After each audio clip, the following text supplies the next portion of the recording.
Muito boa tarde a todos. Os meus agradecimentos à Sintramétrica pela organização destas jornadas.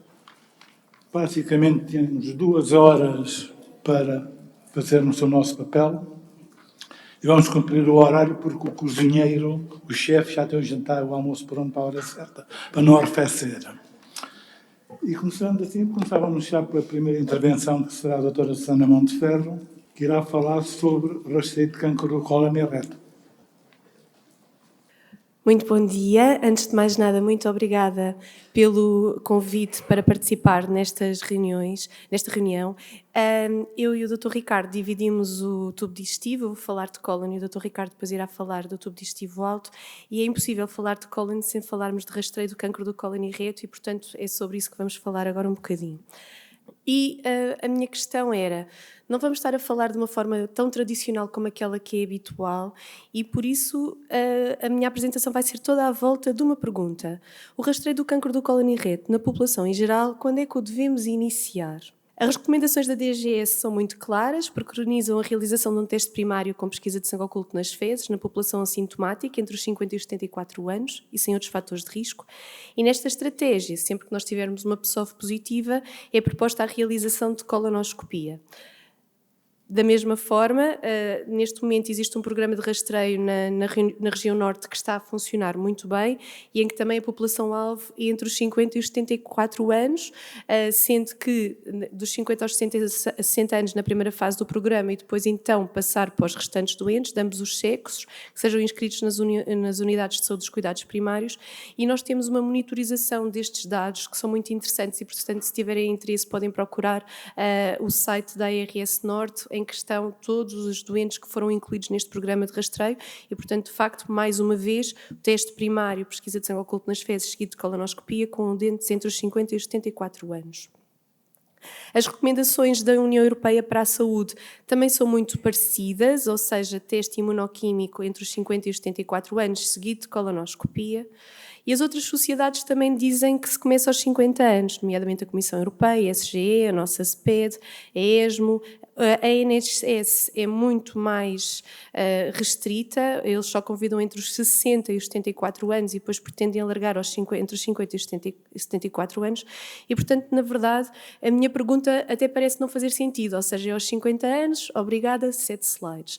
Então, porquê que eu faço esta pergunta? Porque, na verdade, o rastreio neste momento é uma questão muito mais política do que científica e podem haver outras questões, outras respostas para a minha pergunta.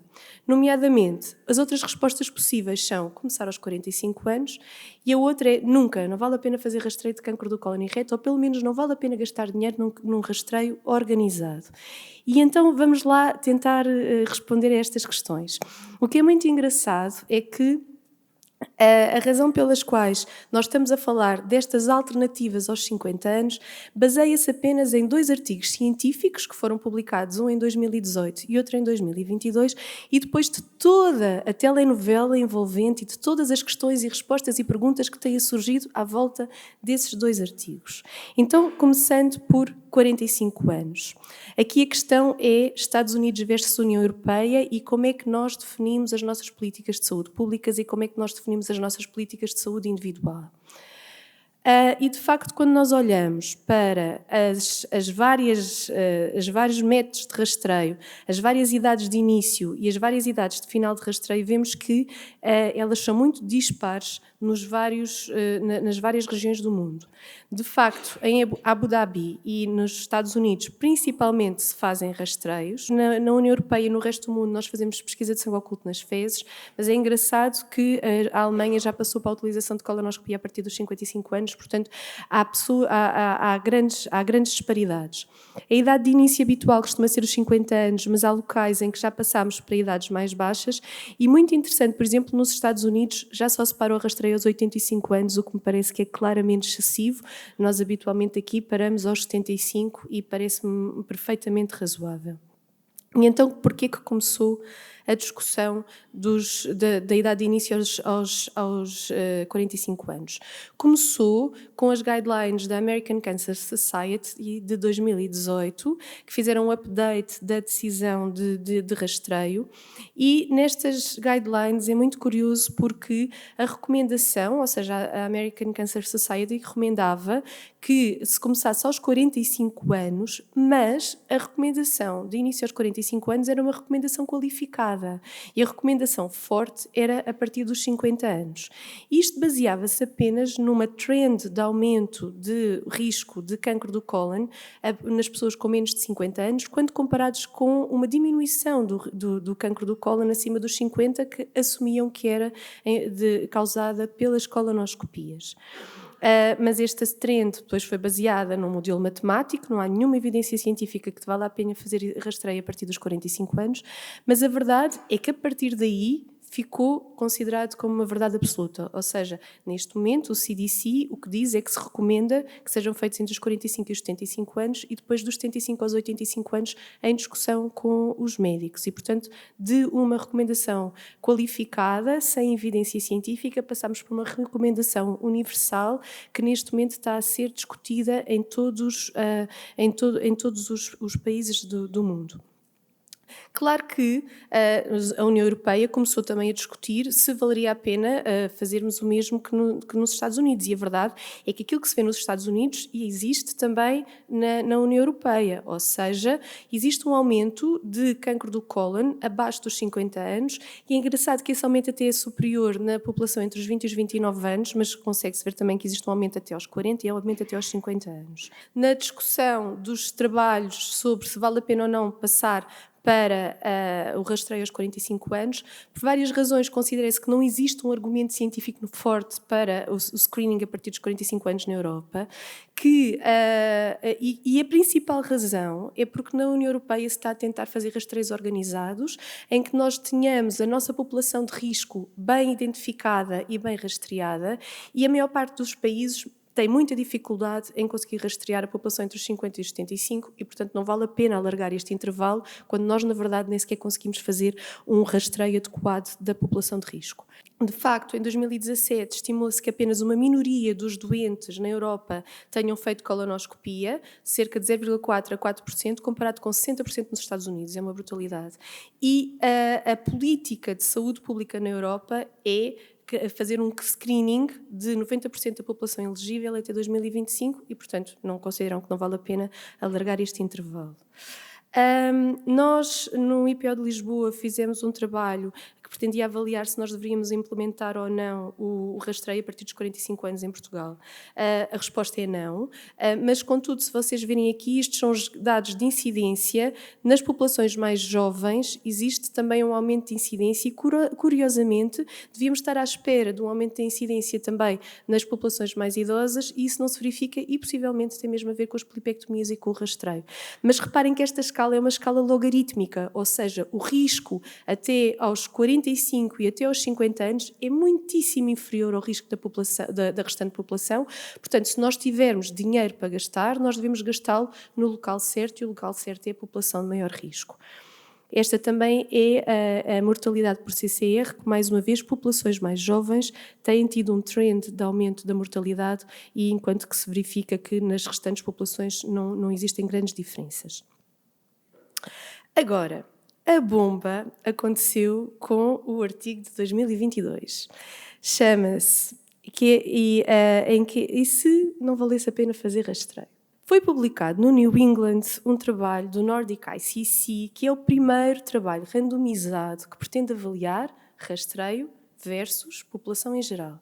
Atenção que neste momento nós já não conseguimos fazer rastreio versus não colonoscopia. O que nós temos é que isto foi um estudo pragmático randomizado com uma população enorme, 84 mil pessoas, que são randomizadas para convite para rastreio versus não convite. Mas as pessoas que não foram convidadas têm acesso aos médicos assistentes, fazem imensos exames, seja por sintomas, seja porque o médico assim o decidiu. O rastreio é sempre feito por colonoscopia, uma única colonoscopia ao longo da vida, e o endpoint é, obviamente, o risco de CCR e o risco de mortalidade por CCR. E os resultados foram horríveis.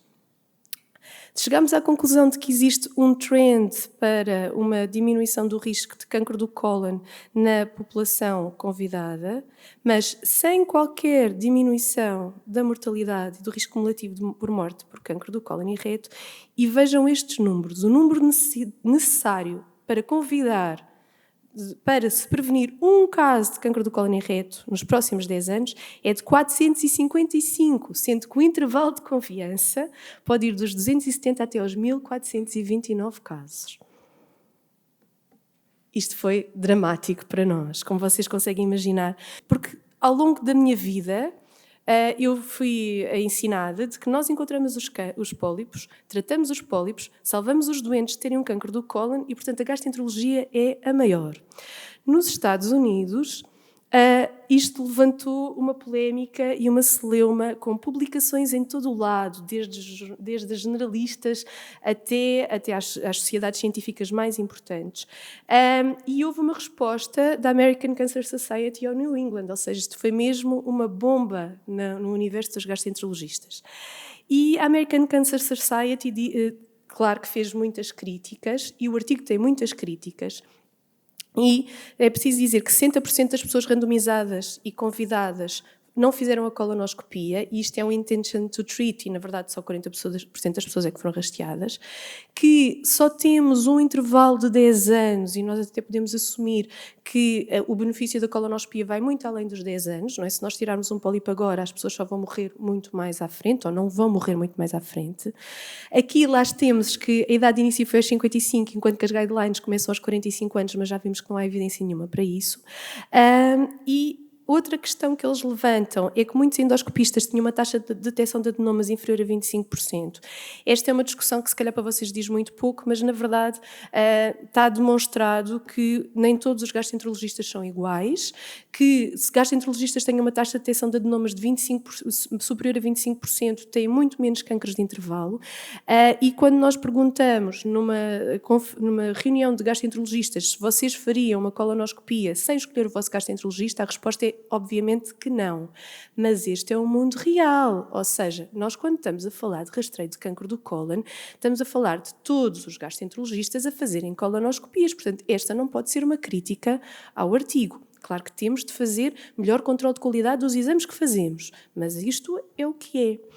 Agora, a grande crítica, que eu acho que isto é muito importante, é que este estudo não define que as colonoscopias não sejam úteis. O que ele coloca em causa é que vale a pena implementar um programa de base populacional, que é exorbitantemente caro, exorbitantemente utilizador de recursos e que, na verdade, até agora ainda tivemos muita dificuldade em demonstrar que seja eficaz. Eu disse que isto ia ser um bocadinho controverso. Ou seja, em conclusão, e o que é que eu, Susana, vou fazer em relação à minha prática de rastreio? Eu vou iniciar o meu rastreio aos 50 anos, vou fazê-lo com colonoscopia, isso é outra conversa que tem tido muita discussão na gastroenterologia. Na minha cabeça, a pesquisa de sangue oculto nas fezes é um método estranho de rastreio. As lesões, os pólipos não sangram e, portanto, nós, quando estamos a fazer, nós estamos a utilizar o método primário exclusivamente para tentar selecionar pessoas que depois vão fazer um método secundário, alegando que não temos possibilidades de fazer um método secundário a toda a gente. Mas há outra coisa que eu não gosto de nada no programa de rastreio organizado com pesquisa de sangue oculto nas fezes, é que há uma pessoa que recebe um convite, faz um PSOF, que é um método laboratorial, portanto qualquer pessoa pode fazer, mas depois uma PSOF vem positiva num doente que tem uma neoplasia do pulmão ou que tem uma fibrose pulmonar. E o que é que nós vamos fazer a uma pessoa que já não tem indicação para participar num rastreio e que às vezes até tem contraindicações e que de repente é proposto um método de colonoscopia e em que não lhe foi explicado no início que era isso que ele teria de fazer a seguir à pesquisa de sangue oculto nas fezes. Claro que nós estamos em campanha eleitoral e vocês, a pergunta que vão dizer é: mas não há possibilidade de fazer colonoscopias a todas as pessoas de rastreio? E eu acho que há, porque na verdade nós fazemos muitas colonoscopias com muito pouca indicação, nomeadamente vigilâncias de pólipos. Nós vigiamos a mais e rastreamos a menos. E, portanto, se conseguirmos uma política adequada de alocação de recursos, nós conseguiríamos chegar a toda a gente com um método neste caso a colonoscopia como método primário nas pessoas certas, em vez de estarmos a fazer repetições de exames, muitas vezes desnecessários, mas isso mais uma vez obrigaria a colonoscopias de qualidade, bem feitas, com pessoas com taxas de detecção de adenomas pelo menos de 25%, idealmente de 35%, e com preparações adequadas e, na minha opinião, era isso que nós devíamos de fazer. E é isto, obrigada.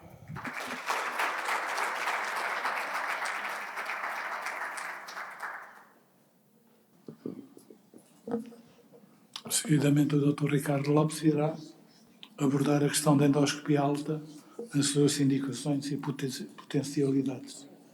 Ora, então, muito bom dia a todos. Eu queria começar por agradecer à Sintra Médica, ao Conselho de Administração, o convite para estar aqui hoje. Eu estou há pouco mais de um ano aqui no grupo, mas devo confessar que já me sinto em casa. Esta pequena conversa que nós vamos aqui ter, muito resumida, tem como alvo, sobretudo, os colegas dos cuidados de saúde primários, porque há muitas situações, e é muito frequente, nós efetuarmos endoscopias e repetirmos endoscopias que muitas vezes não têm indicação para ser repetidas, porque talvez muitas vezes também falha o diálogo entre nós, e eu acho que esta pequena palestra é para dar talvez uma orientação e talvez motivar um pouco a conversa com os colegas. Estes dados são os dados que eu vou mostrar hoje muito resumidamente, resultam de uma reunião de consenso da Organização Mundial de Gastroenterologia, que foi publicada em 2021,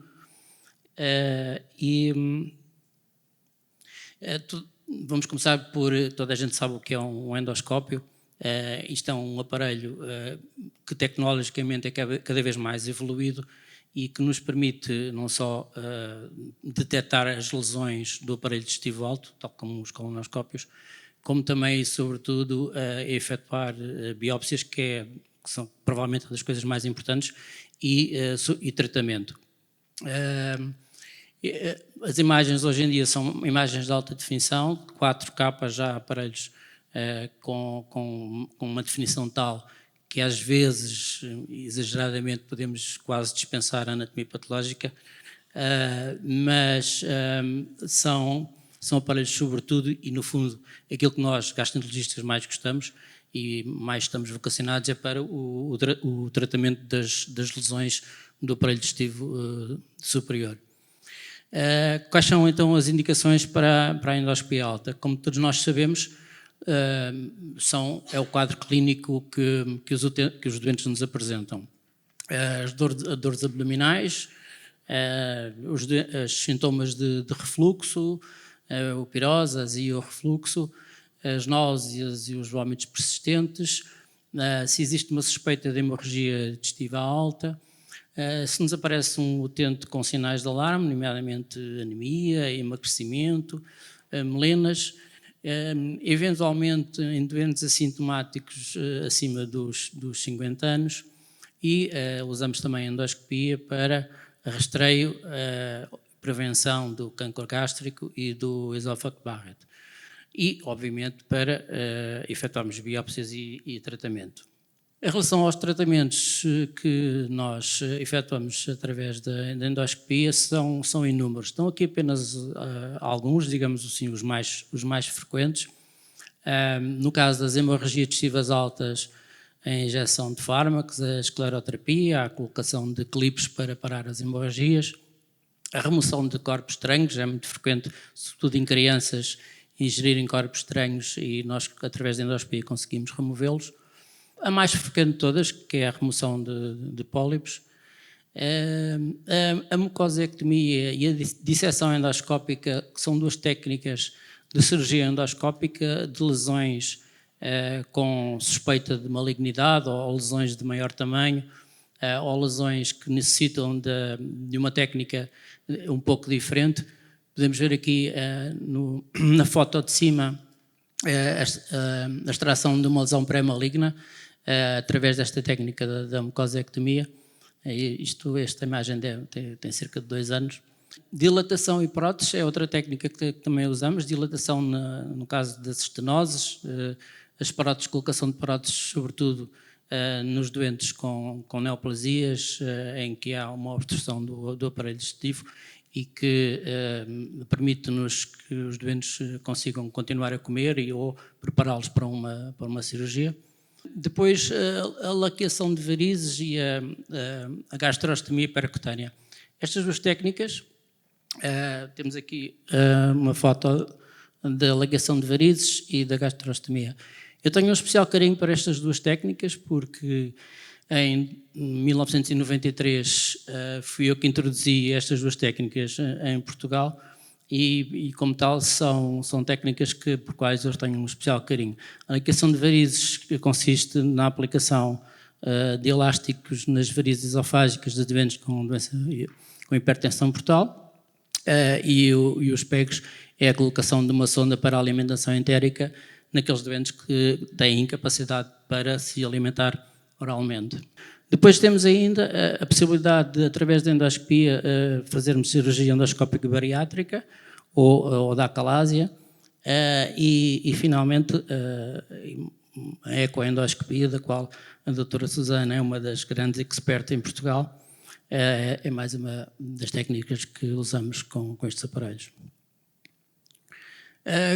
Então, quando devemos pedir uma endoscopia, neste consenso eles apontam a idade ali à volta dos 30 anos para decidir se pedem ou não pedem uma endoscopia à cabeça. De qualquer maneira, o que é importante é uma avaliação clínica, é fundamental, nem sequer é preciso fazer uma história clínica muito complicada, basta fazer 4 ou 5 ou 6 perguntas para percebermos se é possível tratar um doente logo à partida, fazer um tratamento sintomático, ou se temos que avançar para a endoscopia.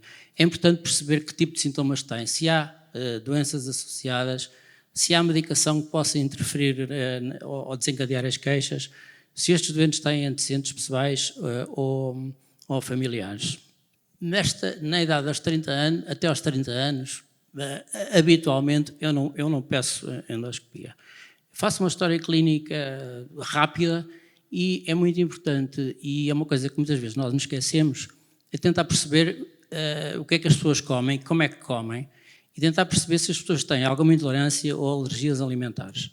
Praticamente toda a gente, sem exceção, tem alguma intolerância alimentar a 1, ou 2, ou 3, ou 4 alimentos, ou à forma como os alimentos às vezes são confeccionados.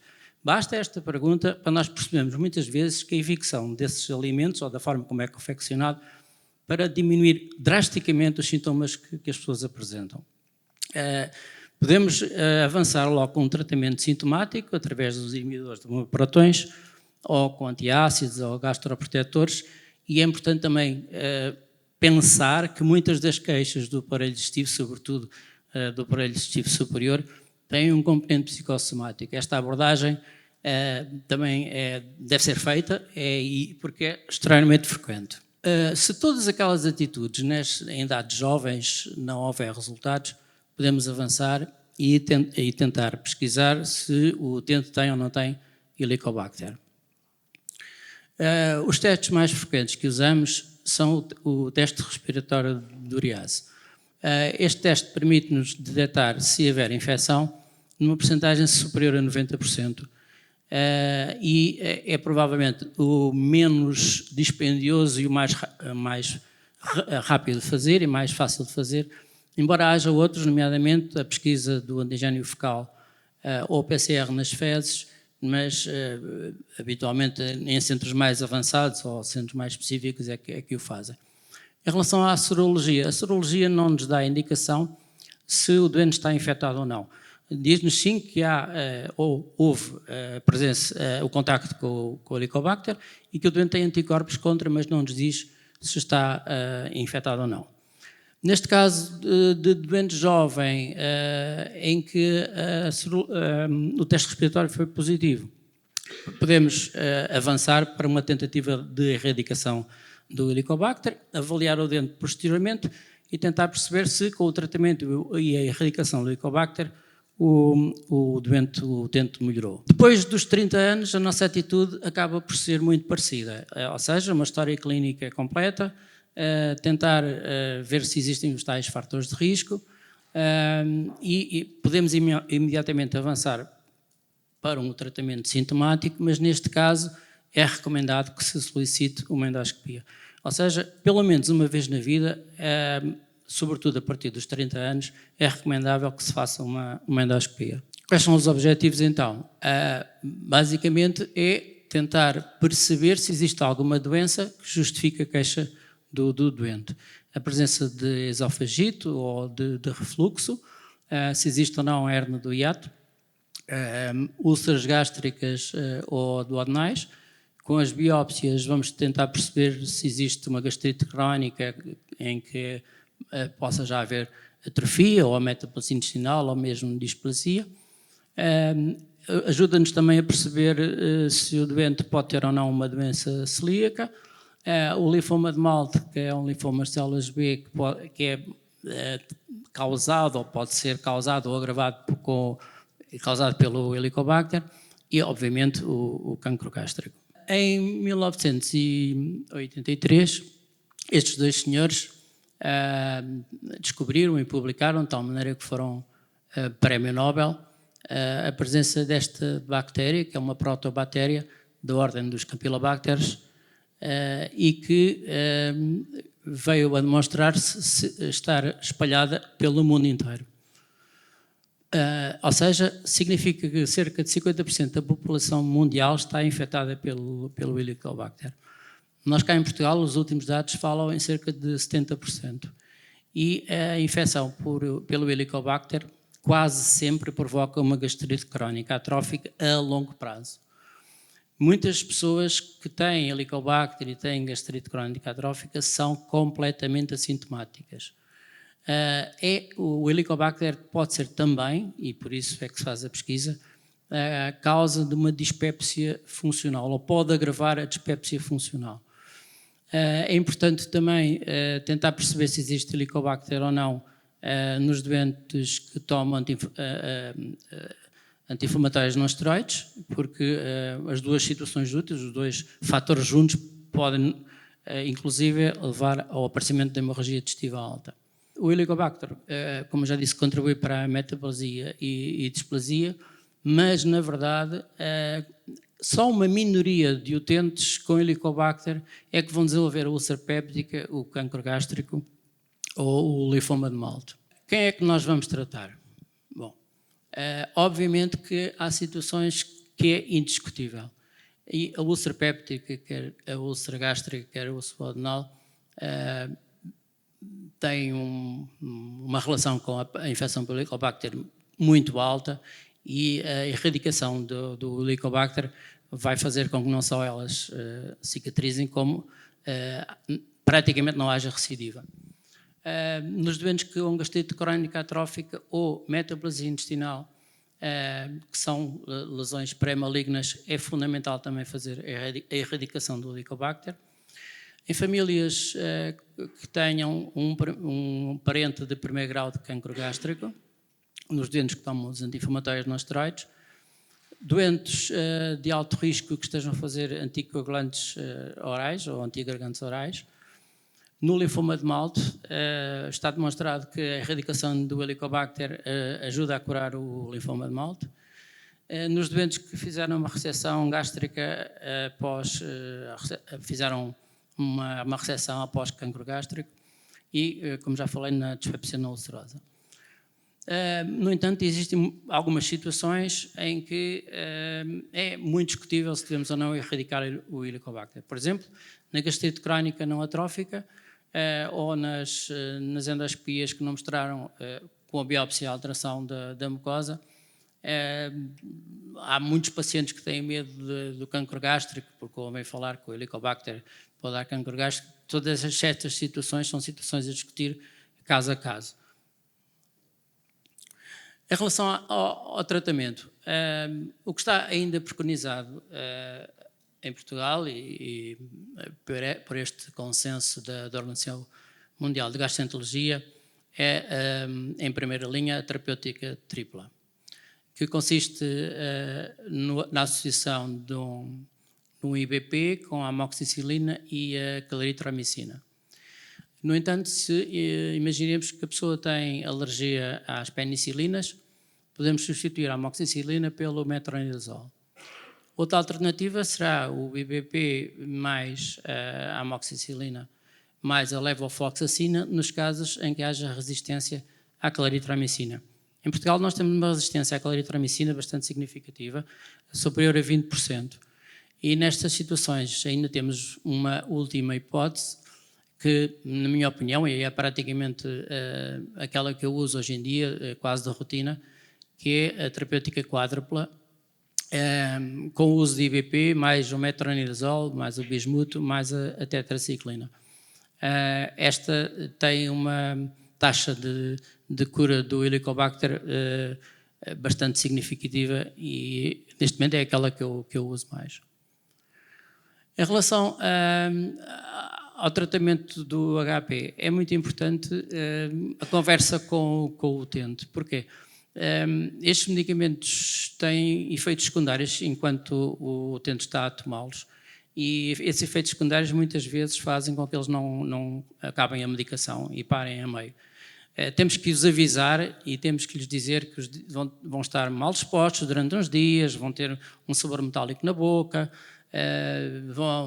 não vão melhorar logo à partida, porque normalmente os doentes querem logo melhorar à partida, e temos que os avisar obrigatoriamente para que eles não desistam. Uma das coisas que também temos que falar é tentar a evicção do tabaco, porque o tabaco com HP e gastrite crónica são inimigos.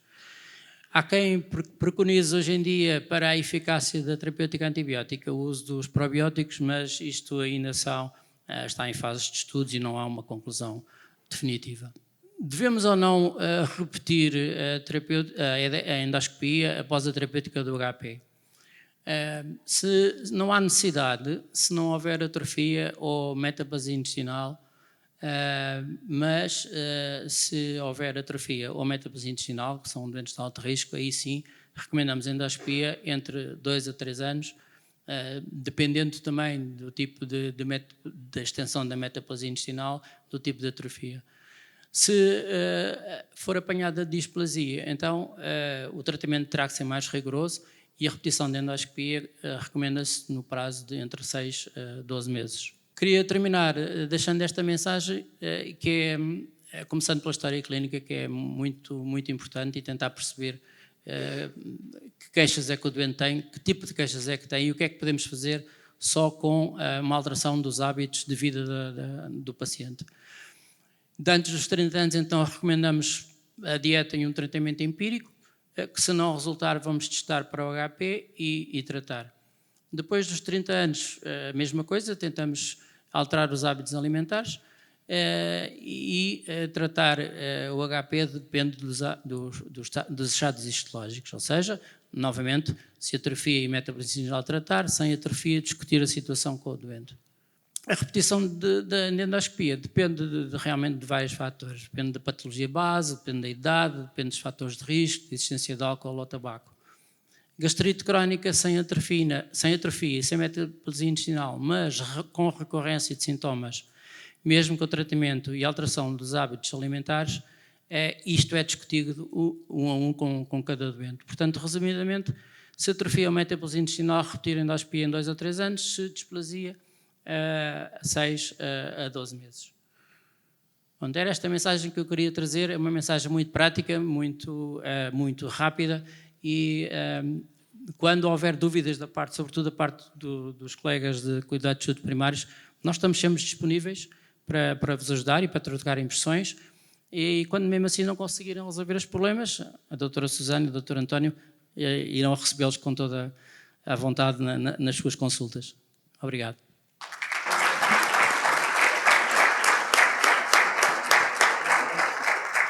Agora temos a doutora Cecília Alves, que não necessita de apresentação. Já fez uma apresentação brilhante no módulo da endocrinologia, a falar sobre a anatomia patológica e os resultados nos produtos da gastroenterologia. Cumprimento de novo e Confesso-vos que estou mais contente nesta sessão por descobrir que há um patologista na sala. Alguém vai conseguir perceber as minhas imagens.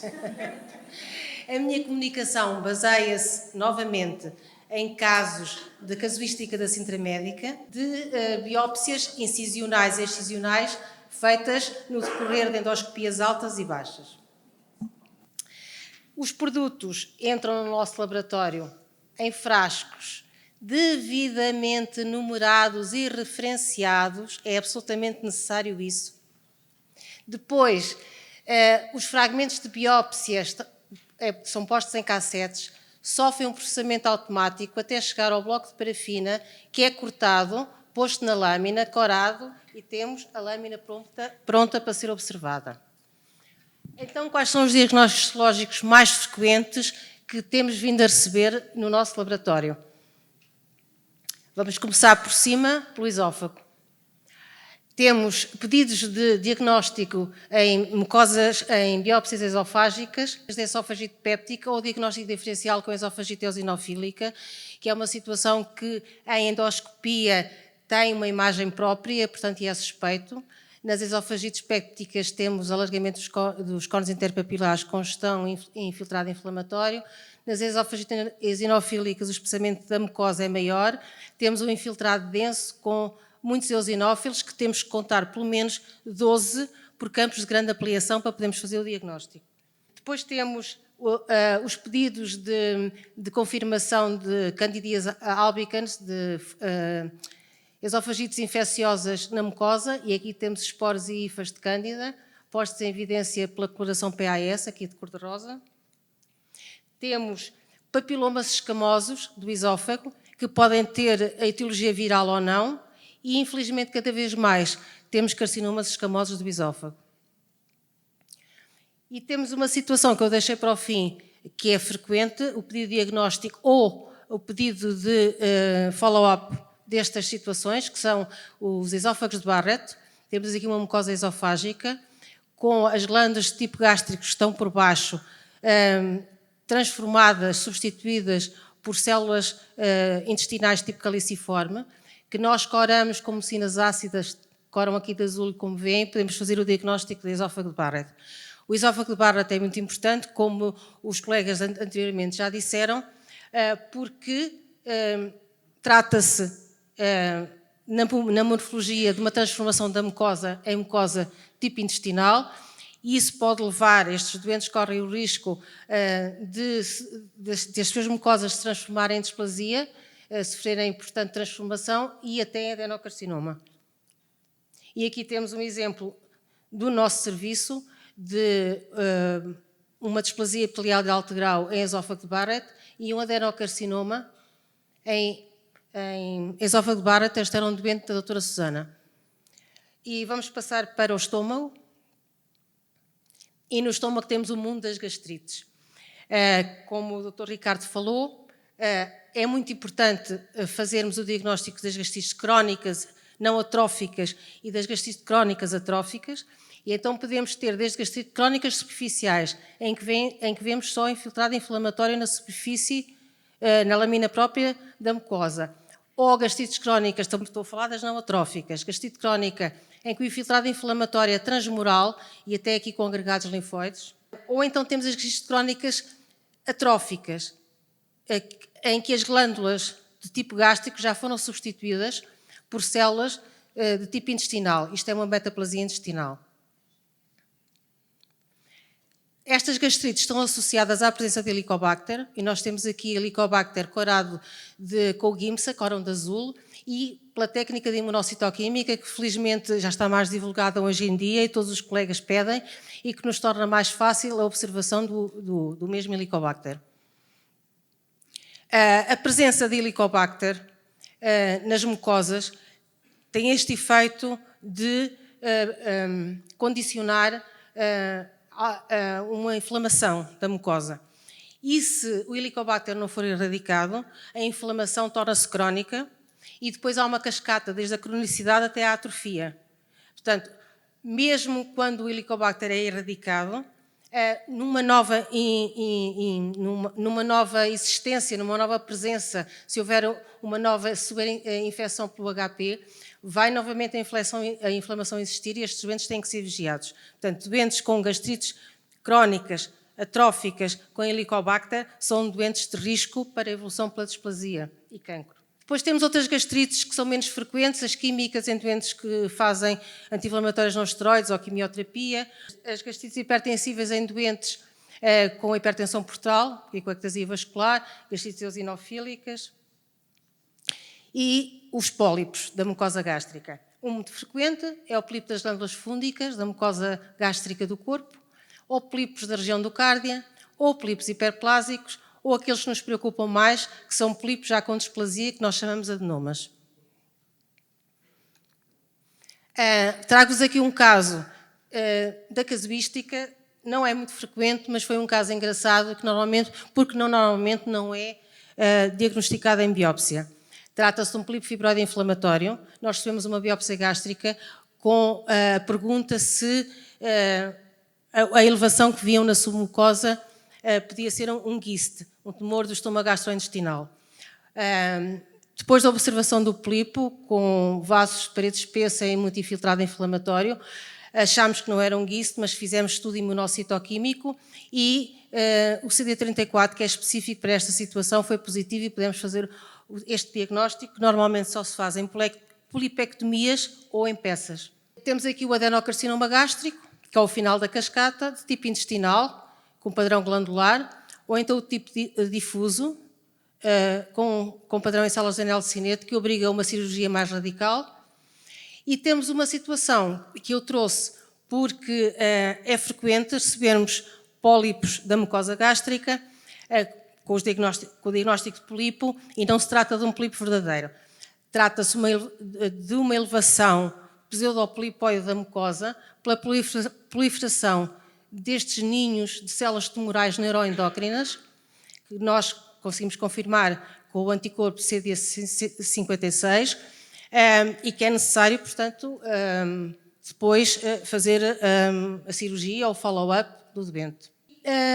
Os linfomas malta da mucosa gástrica, muito importante diagnosticá-los, estão associados, como já foi dito, à presença de Helicobacter pylori, que provoca esta inflamação e esta desregulação dos linfócitos B. Temos aqui linfócitos B a infiltrar a mucosa e a destruir as glândulas.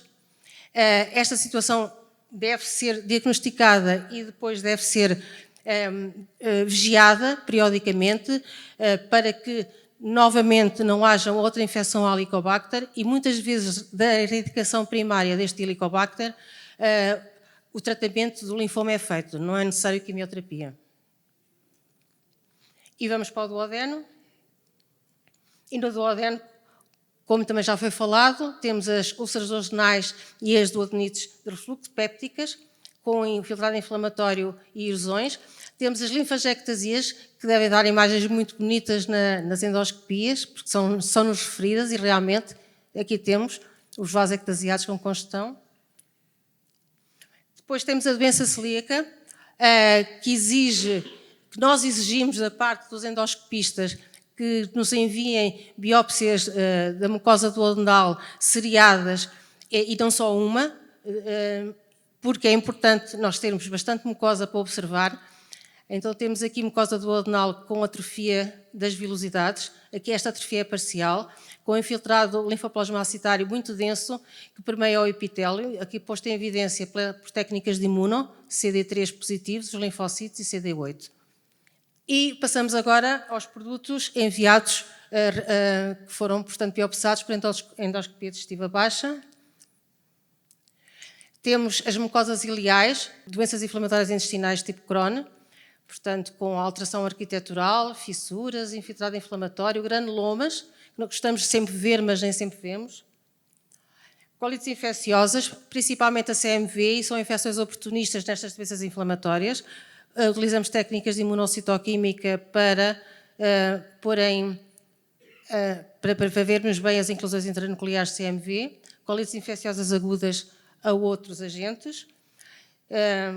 E como falei, portanto, doenças inflamatórias intestinais no cólon, que podem ser colites ulcerosas ou doenças de Crohn com as suas alterações diversas, sendo que a colite ulcerosa, novamente, nós observamos em todas as áreas que são biopsadas, portanto é uma colite difusa, poupando o íleon, enquanto que a doença de Crohn é uma colite segmentar, uma colite crónica segmentar e que poupa o reto. Temos as colites eosinofílicas, não me vou demorar, e as colites pseudomembranosas, que são frequentes em doentes com antibioterapia prolongada. Temos também o pedido de confirmação do síndrome da úlcera solitária do reto, que dão estas imagens características, e pus esta aqui, que é uma imagem que não é frequente, são quistes de xistosoma, só porque é uma imagem pouco frequente e é bonita, num doente que tem um passado de vida em países tropicais. E vamos agora para os pólipos, para o mundo dos pólipos. Os pólipos hiperplásicos, espero que continuem a ressecá-los, se não há anatomia patológica, deixa de ter que fazer. E então temos os pólipos hiperplásicos em mucosa elevada, temos os pólipos em mucosa plana, que são os chamados tumores coloretais de expansão lateral, que exigem a realização de mucosectomias pequenas, mas mucosectomias, em que nós temos que ter toda a lesão para podermos falar sobre as margens laterais, para além da margem profunda. Aqui temos um exemplo de uma mucosa plana com aspectos hiperplásicos pseudopolipoides e aqui temos um exemplo de uma mucosa plana com aspectos displásicos, já de adenoma. Aqui temos uma lesão muito importante de ser diagnosticada, são as lesões serreadas sésseis. As lesões serreadas sésseis são pólipos, mas têm este aspecto muito serreado. Porquê? Porque estes doentes têm uma alteração genética, que têm muito mais propensão, que os leva a ter muito mais propensão para a evolução para cancro coloretal. E estas lesões serreadas sésseis podem ter ou não displasia, mas mesmo que não tenham displasia, têm a mesma gravidade de um adenoma com displasia. Portanto, é preciso fazer o diagnóstico e ter-se esse conhecimento. Temos adenomas tubulares e tubulovilosos com displasia de baixo grau e displasia de alto grau. E depois temos o final da cascata, adenocarcinoma coloretal de baixo grau, aqui, e de alto grau, pouco diferenciado, aqui. E vou terminar mostrando um caso engraçado da nossa casuística do mês de dezembro, penso eu, do ano passado. Tratava-se de uma doente que já tinha tido um cancro da mama prévio e que na colonoscopia mandaram-nos uma biópsia com suspeita de neoplasia. Tinha um adenocarcinoma. Tivemos de fazer o diagnóstico diferencial entre um adenocarcinoma primário ou um carcinoma metastático, portanto com origem na mama. Fizemos um anticorpo CDX2, que é positivo nas células coloretais, e podemos confirmar o nosso diagnóstico de adenocarcinoma primitivo do cólon. Infelizmente a senhora tinha 2 carcinomas. E pronto. Gratos pela vossa atenção.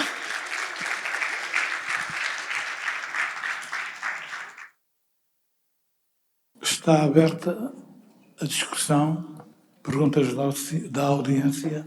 Bons dias, estou muito satisfeito por estar hoje aqui convosco, numa reunião tão importante, e queria salientar o trabalho apresentado pela doutora Cecília, que tem um passado de patologista já bem referido e que apresentou muito bem, e ficar muito satisfeito por a doutora Cristina, o doutor Carlos, o doutor José Alves terem escolhido esta forma de apresentação de casos com imagens da anatomia patológica. Raramente vemos um patologista a mostrar o ponto final do diagnóstico, que às vezes é definitivo, e por isso, mais uma vez, obrigado por tudo o que fizeram. Obrigado.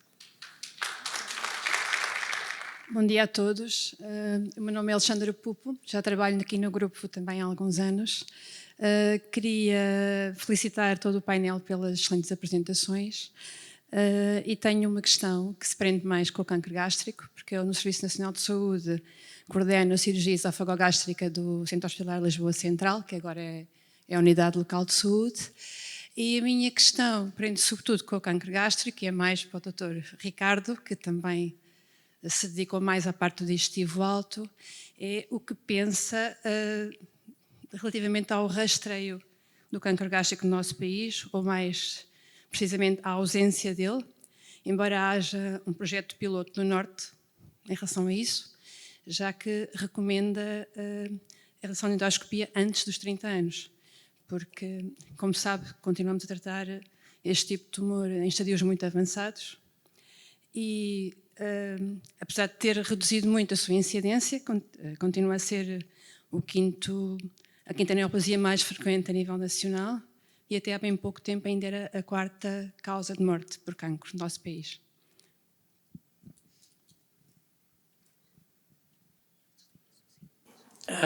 Eu devo dizer-lhe que, independentemente daquilo que as guidelines falam e da incidência e da prevalência do cancro gástrico em Portugal, eu tenho 30 anos disto. E quando comecei a trabalhar, era rara a semana que não apanhava um cancro gástrico. Hoje em dia, se calhar passa-se 6 meses, sou capaz de ver 1 ou 2. Isto tem a ver com a melhoria da qualidade de vida das pessoas, quer alimentar, quer ambiental, e com, provavelmente, a erradicação do Helicobacter. A minha opinião pessoal é de que provavelmente não faz muito sentido estabelecer um protocolo de rastreio de cancro gástrico, a não ser em situações muito específicas de doentes de risco. Apesar do no Norte a prevalência ser ainda superior à do Sul, a minha posição é esta: não faz muito sentido fazer um rastreio. Faz sentido, sim, acompanhar todos aqueles doentes que têm fatores de risco e acompanhá-los através de endoscopia e biópsia, a pós-terapêutica e ir avaliando. Não sei o que é que tu pensas.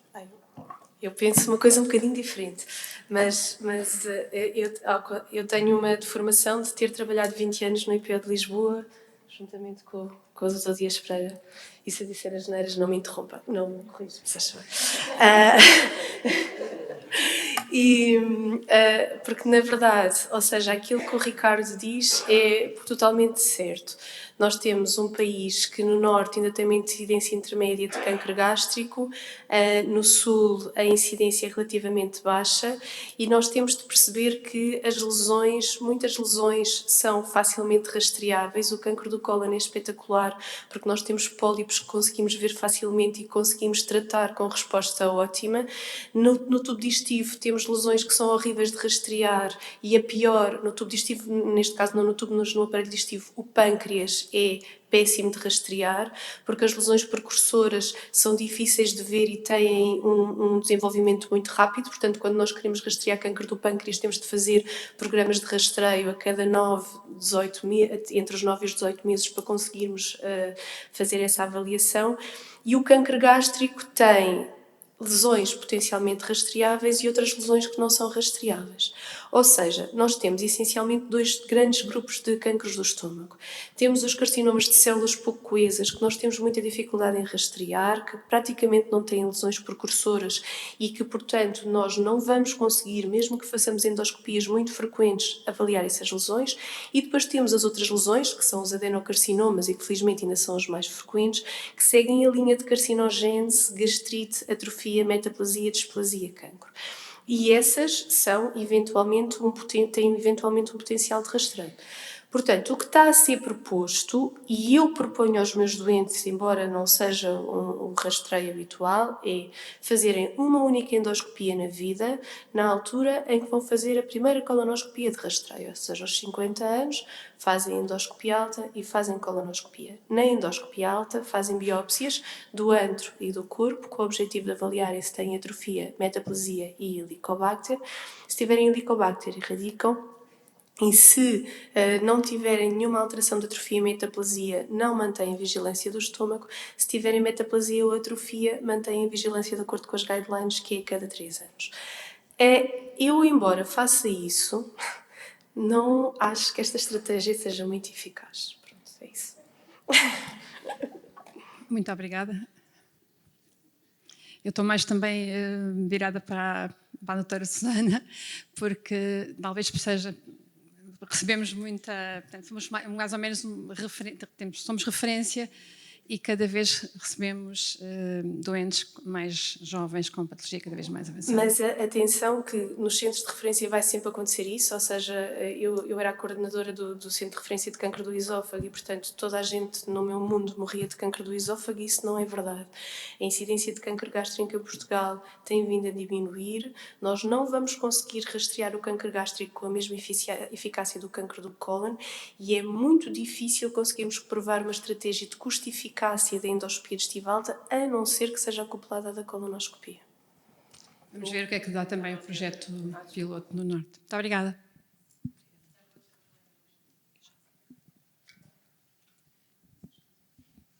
Bom dia, doutora Leona, Medicina Geral e Familiar. Agradeço imenso aos palestrantes, foi muito útil para nós, pois o vosso universo é gastro, na realidade, e é o maior. Para nós temos vários universos, e pneumologia, e gastro, e cardiologia, e muito mais. Foi muito útil para nós hoje perceber e justificar os nossos pedidos, tanto de colonoscopias para os colegas, que recebem muitos, e temos vergonha às vezes abusar, mas não, fiquei muito satisfeita, que a idade do rastreio é 50 anos, e às vezes, não é às vezes, sempre pergunto, em vez de já comeu fruta hoje, pergunto, já fez a sua primeira colonoscopia? E as pessoas realmente ficam muito mais sensibilizadas, explicamos porquê, porque não. Antigamente justificava um cólon irritável para não parecer sem justificação o pedido, daqui para frente não justifico. Ponho só o rastreio e agradeço a vossa resposta e na verdade são maiores, mas também nós, e a Sintra Médica ainda é maior. Obrigada.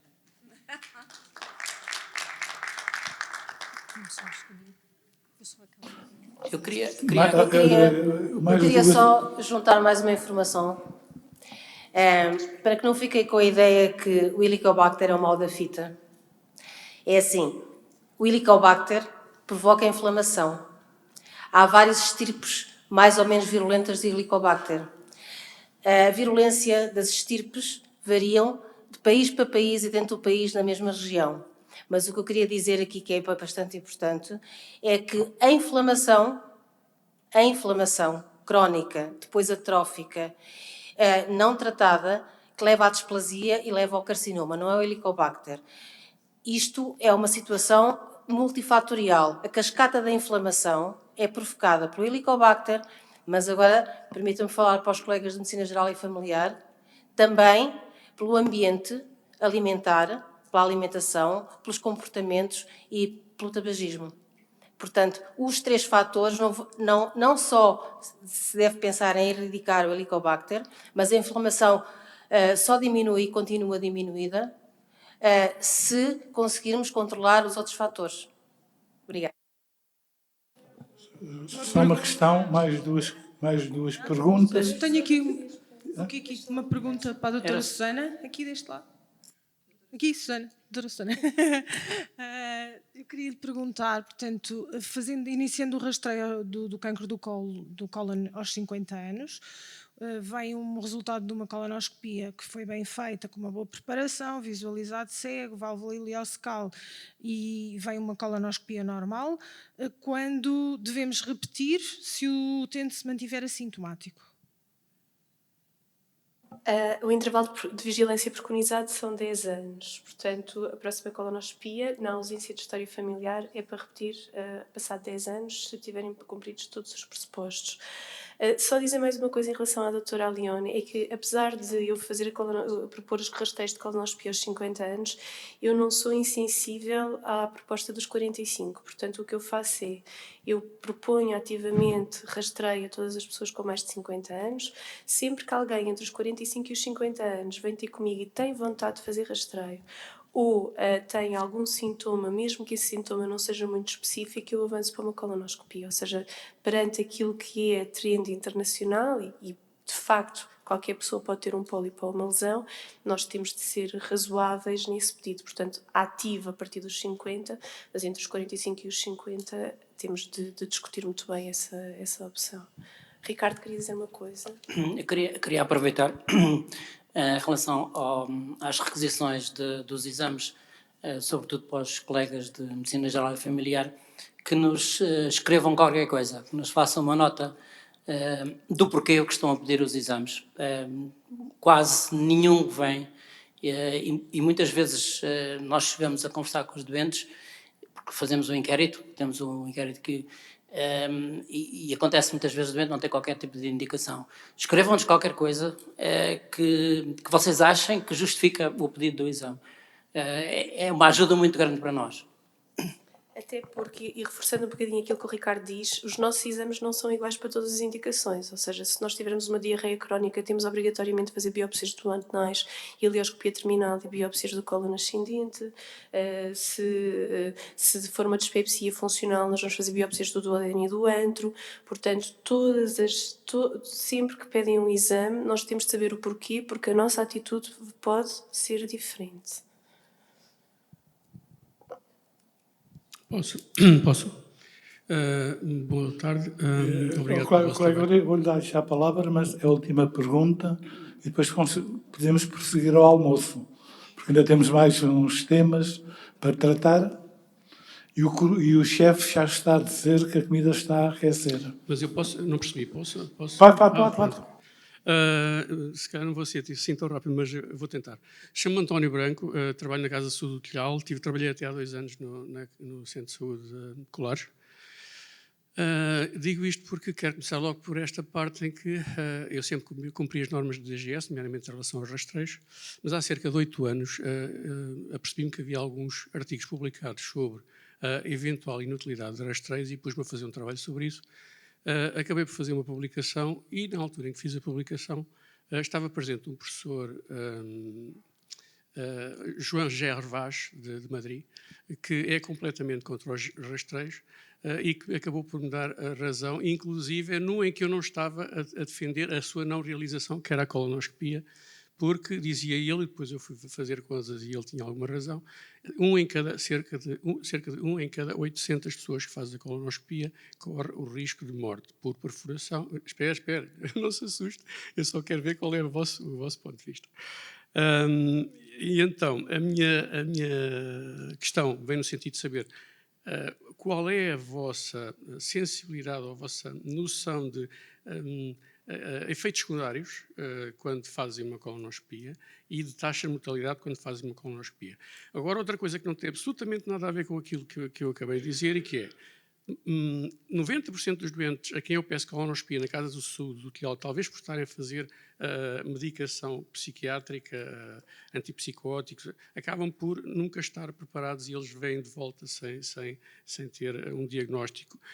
Gostava de saber se me propõem que eu faça algum tipo de preparação de dieta prévia para que as coisas comecem a correr melhor, até porque nós começamos a fazer muitas vezes a preparação 2 a 3 dias antes daquilo que nos é recomendado.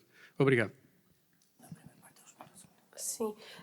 Então, rapidamente, é verdade que sempre que nós olhamos para os programas de rastreio, programas de rastreio prometem muito mais do que aquilo que depois na prática clínica nós verificamos. Encontramos isso em todas as situações. Próstata, mama, colo do útero é um bom método de rastreio, é diferente. A colonoscopia tem uma grande vantagem que é a de tirar pólipos e, portanto, nós não somos apenas um método de rastreio do cancro, mas, na verdade, somos um método preventivo e eu acho mesmo que nós vamos... as próprias trends de incidência de cancro do cólon já estão a ser influenciadas pelas colonoscopias. Portanto, nós neste momento, quando estamos a olhar para as incidências e para a mortalidade por cancro do cólon, já não estamos a olhar para incidências e mortalidades puras, estamos a olhar para incidências e mortalidades já influenciadas pela colonoscopia. Porque nos países em que existem poucas colonoscopias, a incidência de cancro do cólon tem vindo a aumentar, coisa que não se verifica nos países ocidentais e, portanto, nós neste momento temos muita dificuldade em investigar esta parte. Uma coisa que é muito importante é a segurança da colonoscopia. Eu sou da geração que já que já aprendeu com quem já sabia, ou seja, a colonoscopia é um método relativamente recente, os aparelhos têm modificado, as técnicas têm sido modificadas e é uma técnica cada vez mais segura. Por exemplo, o trabalho do Nordic ICC veio demonstrar que não houve uma única mortalidade provocada por colonoscopia numa população de 84 mil pessoas que foram feitas mais de 25 mil exames e em que os riscos de uma colonoscopia diagnóstica são baixíssimos. 800, uma morte em 1 em cada 800, é um valor absolutamente desadequado para a realidade atual. Nós depois eu, por exemplo, não tive nunca uma complicação grave de um exame de rastreio em que não tenha feito nenhum procedimento terapêutico. Claro que não podemos juntar a esses procedimentos procedimentos diagnósticos. Claro que se fizermos um procedimento terapêutico, fizermos uma plicoperctomia complexa, uma dilatação, aí os riscos já não são os riscos básicos de uma colonoscopia de rastreio. Não há, embora o risco não seja zero e isso seja preciso dizer à população, estamos a fazer um procedimento invasivo com sedação, o risco é muito baixo e, na minha opinião, compensa completamente os benefícios, compensa completamente os riscos. Deixem-me só contar aqui uma história que isto tem cerca de 6, 7 anos atrás, salvo erro. O Ministro da Saúde, o Adalberto Campos Fernandes, tentou acabar com o rastreio através da ARS, alegando que estávamos a gastar na altura cerca de 800 milhões de euros por ano. Eu trabalhava com um dono de uma clínica que está ligado ao Partido Socialista, é uma das figuras do Partido Socialista, e ele disse-me, olha, o Ministro quer fazer isto, a gente tem que arranjar um argumento para que ele não o faça.